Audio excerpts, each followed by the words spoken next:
আসসালামু আলাইকুম, সবাইকে শুভেচ্ছা জানাচ্ছি। মাসুম মাহবুব। প্রিয় দর্শক, দেখছেন ওপেন দ্য ইউটিউব চ্যানেল এবং মাসুম মাহবুব ফেসবুক পেজ। আপনাদের জন্য আজকেও থাকছে বেশ কিছু আন্তর্জাতিক খবর। আমরা চেষ্টা করব রাতের যে সংবাদটি দিব রাত 10টার দিকে, সেখানে আমরা বাংলাদেশের প্রসঙ্গটা হয়তো বা টানার চেষ্টা করব, কিন্তু আজকে এই সময়টাতে আন্তর্জাতিক বেশ কিছু খবর আমরা পেয়েছি, যেগুলো আপনাদের দেবার চেষ্টা করছি। প্রথম যে বিষয়টি সেটি হলো, নরেন্দ্র মোদী হঠাৎ করে ইসরায়েল সফরে গেলেন কেন, যখন ইরান, আমেরিকা, ইসরায়েলের মধ্যে বড় একটা লড়াই বা সংঘাত বাঁধতে যাচ্ছে।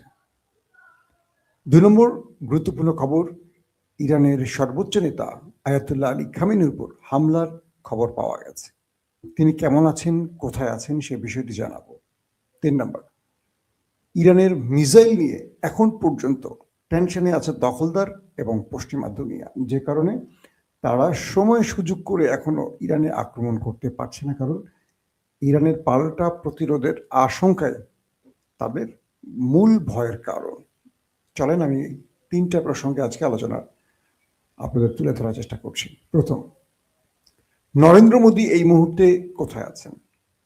তিনি ইসরায়েলে আছেন, অর্থাৎ গতকালকে তিনি ইসরায়েলে পৌঁছেছেন।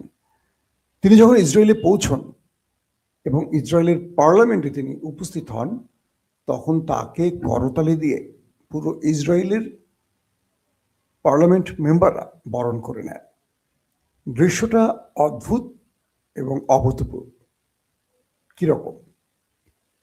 ইসরায়েলের পার্লামেন্টে নরেন্দ্র মোদী যখন যান এবং ইসরায়েলের সকল পার্লামেন্ট সদস্যরা মোদি মোদি বলে এইভাবে এইভাবে এইভাবে করে তালি দিতে থাকেন, যেন ইসরায়েল তাদের সবচেয়ে বড় পরম বন্ধুকে পেয়েছে, যেটা তারা Donald Trump, Joe Biden, Bill Clinton, কিংবা তারপরে আমরা যদি দেখি মিস্টার বারাক হোসেন ওবামা, তাদের ব্যাপারও এরকম দৃশ্য আমরা দেখিনি।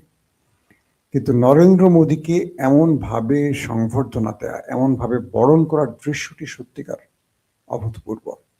ইসরায়েল এবং ভারতের মধ্যে তাদের যে সম্পর্কটা, গভীর বন্ধুত্বটা, এটা আবার প্রমাণ পেয়েছে।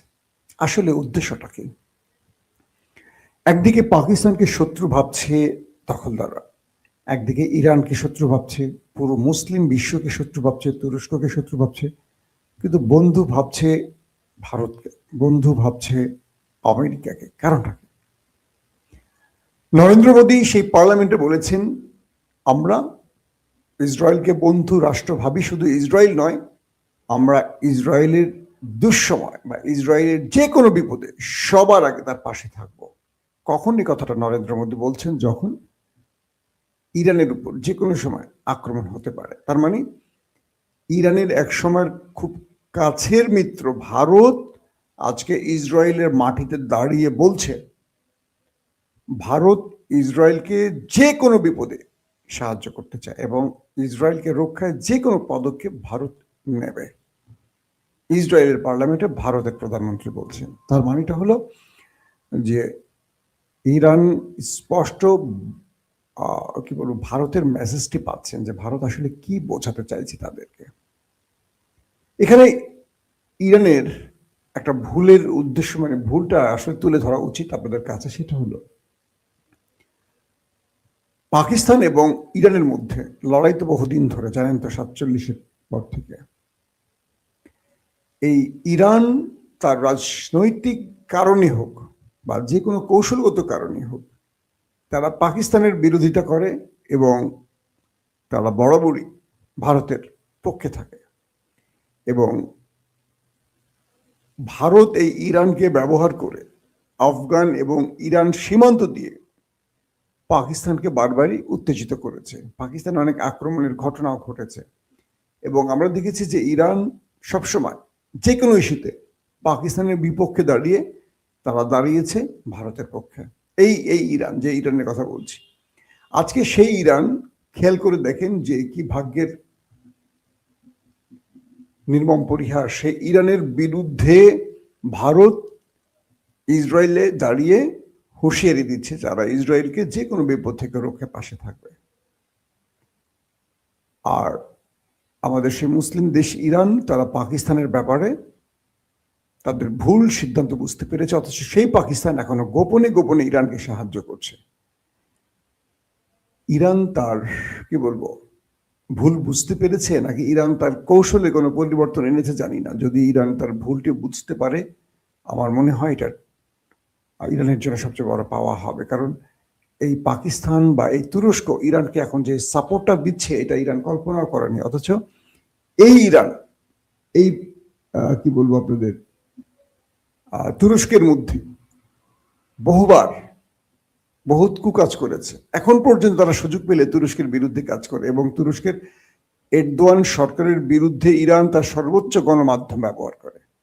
কিন্তু এখন পর্যন্ত তুরস্ক ইরানকে সাপোর্ট দিয়ে যাচ্ছে আমেরিকা এবং ইসরায়েলের বিরুদ্ধে। আশা করবো ইরান এবার আর অকৃতজ্ঞ হবে না। আসেন 2 নম্বর খবরটি। 2 নম্বর খবরটি হলো যে ইরানের সর্বোচ্চ নেতা আয়াতুল্লাহ আলী খামিনি, এটি গতকালকের খবর, একটু বাসি হয়ে গেছে, বাট আমি আপনাদের দেইনি, বাট এটার অনেকগুলো সংযুক্তি খবর আছে, সেটার একটু আলোচনা আনতে হবে, সেজন্য এটা বললাম। ইরানের সর্বোচ্চ নেতা আয়াতুল্লাহ আলী খামিনির যে বাসভবন বা রাষ্ট্রীয় ভবন, এখানে এমইকে নামে একটি সশস্ত্র সন্ত্রাসী গ্রুপের হামলার খবর পাওয়া গেছে। ইরানের মধ্যে এই সন্ত্রাসী গ্রুপটিকে রাষ্ট্র মানে একটি মানে গ্রুপ আছে, যেটাকে ইরানের সরকার মানে সন্ত্রাসী ঘোষণা করেছে। বোঝা রেখে আসলে সংবাদ করতে গেলে যেটা হয়, কথা আটকে যাচ্ছে, ব্রেন সাপোর্ট দিচ্ছে না, অনেক সময় হয় এরকম। তো ইরানের রাষ্ট্র যে এমইকে নামের যে সংগঠনটিকে সন্ত্রাসী তকমা দিয়েছে বা সন্ত্রাসী হিসেবে লিস্টেড করেছে, সেই সংগঠনটি গত রাতে বা গতকাল ইরানের প্রায় 250 সদস্য নিয়ে রাষ্ট্রীয় ভবনে হামলা করেছে, রাষ্ট্রীয় আয়াতুল্লাহ আলী খামিনির ভবনে হামলা করেছে, এমন একটি খবর পাওয়া গেছে কয়েকটি সূত্রের মাধ্যমে। বলা হচ্ছে যে সেই আক্রমণে তাদের 150 সদস্য ফেরত গেছে, কিন্তু 100 সদস্য আর ফেরত যেতে পারেনি। সেই সংগঠনটি বলছে যে আমাদের বাকি 100 গ্রেফতার নাকি মারা গেছে, আমরা জানি না। প্রশ্ন হলো, ইরানের সর্বোচ্চ নেতার উপর এই হামলার ঘটনা কি করে ঘটল? তবে ইরানের রাষ্ট্রীয় গণমাধ্যম বলছে যে না, এমন কোনো ঘটনা নেই, একটা ঘটনা ঘটেছে, সেটি তারা কন্ট্রোল করে ফেলেছে। তবে কয়েকটি সূত্র বলছে ইরানে ফজরের সময়, সুবহ সাদেকের সময়টিতে ব্যাপক ধামাকা শোনা গেছে, ব্যাপক বিস্ফোরণের আওয়াজ পাওয়া গেছে। তার মানে হলো যে এই ঘটনার সত্যতা আছে। তো ইরানের গণমাধ্যম তো সবসময় আপনারা জানেন যে সেন্সর, এখানে রাষ্ট্রের অনুমতি ছাড়া খুব একটা গণমাধ্যম তাদের খবর প্রকাশ করতে পারে না। এখন বিষয়টা দাঁড়িয়েছে এরকম যে ইরানের সর্বোচ্চ নেতার জীবন সবচেয়ে বেশি হুমকি, সেটা আমেরিকা বা ইসরায়েল শুধু নয়, তার দেশের ভেতরে একটা বড় বিদ্রোহী গ্রুপ লেগে গেছে তার প্রাণনাশের জন্য। বলা হচ্ছে আয়াতুল্লাহ আলী খামিনি তিনি বাসায় থাকেন না, তিনি শেল্টার জোনে চলে যান। তার জন্য গোপন শেল্টার জোন তৈরি করা হয়েছে, তিনি রাষ্ট্রীয় কাজে উঠে আসেন। এই তথ্যটি পেয়েছে গোয়েন্দাদের মাধ্যমে আমেরিকা এবং ইসরায়েল।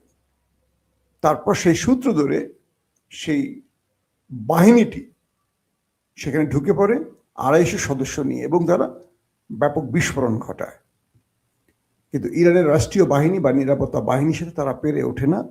সেখানে 100 জন গ্রেপ্তার অথবা 100 জন মারা গেছে, এটা ক্লিয়ার না, যেহেতু ইরান বলছে না এই বিষয়ে কিছু। 150 জন ফেরত চলে গেছে। বলা হচ্ছে যে ইরানে যারা রাষ্ট্রীয় গুরুত্বপূর্ণ ব্যক্তি, যারা খামেনির সাথে মিটিং করেন, তারা প্রকাশ্যে আসেন না, তাদেরকে বিশেষ একটি জায়গা থেকে চোখ বেঁধে আনা হয়, শরীরে থাকা সকল ডিভাইস সরিয়ে রাখা হয়, এবং খামেনির কাছে এনে খামেনির সাথে বৈঠক করানো হয় এবং চোখ বেঁধে তাদেরকে সরিয়ে ফেলা হয়। কারণ কোনোভাবে তারা যেন বুঝতে না পারে খামেনি কোথায় আছে, কোন অবস্থায় আছে, সেটা কোন জোন, কোনো ডিভাইস থাকে না তাদের সঙ্গে, যাতে তারা বুঝতে না পারে সেই ডিভাইসে যে তেহরান থেকে বা ওইটার লোকেশন বা জিপিএস কত দূর। তার মানে হলো শত্রুর হাত থেকে খামেনিকে রক্ষায় এই মুহূর্তে ইরান তার সর্বোচ্চ সিকিউরিটি ব্যবহার করছে, এবং খামেনিকে হত্যায় শত্রুরা সর্বোচ্চ চেষ্টা করছে, অর্থাৎ একটা পক্ষ রক্ষার চেষ্টা করছে, একটা পক্ষ হত্যার চেষ্টা করছে।